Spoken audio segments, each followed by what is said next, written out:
Dodurga Obası'nın beylik makamına Akçabey ve Artuk Bey talip olmuştur. Seçime geçmeden önce diyeceğiniz var mıdır? Vardır Hayma Hatun. Buyurun. Dodurga'nın beyleri. Eğer beni bey seçerseniz bütün imkanları kullanarak devletimizin de desteğiyle obamızı özlemini çektiğimiz huzur ve selamete kavuşturacağım inşallah. Eyvallah Akçabey.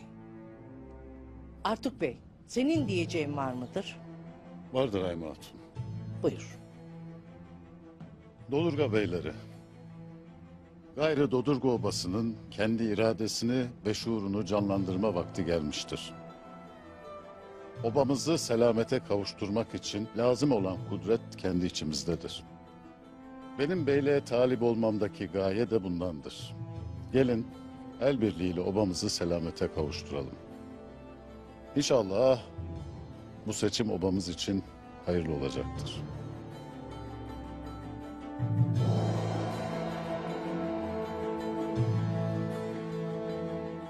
Dodurga'nın şerefli beyleri. Artık seçime geçelim. Akçabey'in bey olmasını isteyenler kimlerdir?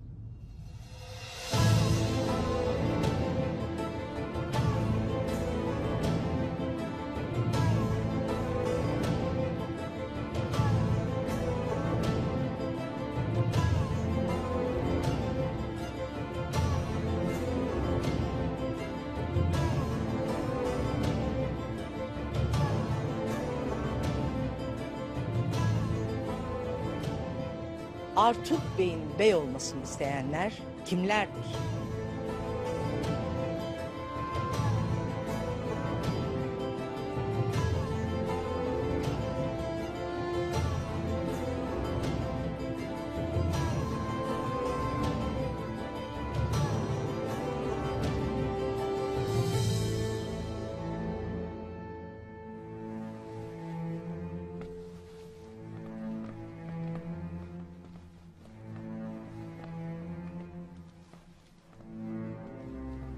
Dodurga Obası'nın yeni beyi Akçabey'dir.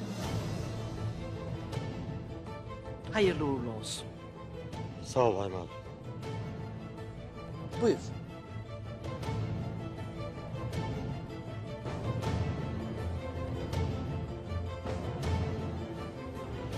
Beyliğiniz Dodurga Obası'na hayırlı uğurlu olsun Akçabey. Sağ ol Gündoğdu Bey. Beyliğin obamıza hayırlı olsun Akçabey. Sağ ol bey.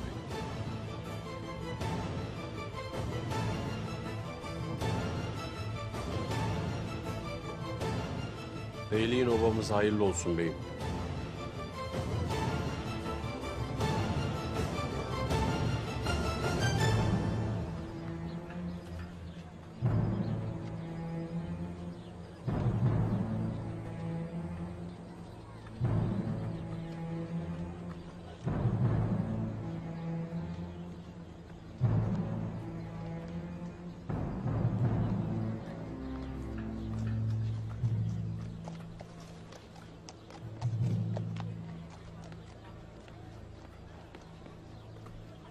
Abi, ben de Yiğit gibi seninle Bizans'a geleceğim.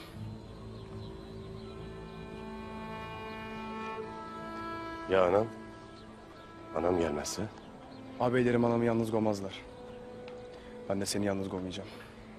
Ne seni, ne Halime Sultan'ı, ne de Gündüz'ü. Bundan gayrı otağım sizsiniz ağabey. Eyvallah. Hele bir sağ salim dönelim. Bunları konuşuruz. İnşallah. Yolunuz açık olsun abi. Eyvallah.